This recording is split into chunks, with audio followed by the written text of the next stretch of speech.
Meaning of deaf-mute.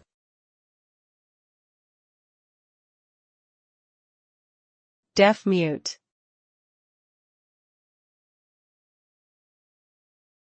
Deaf-mute.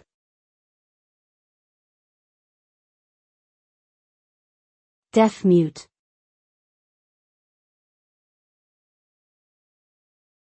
Deaf-mute.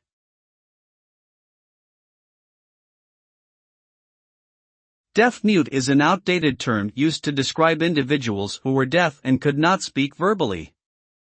It was commonly used in the past to refer to people with hearing and speech impairments.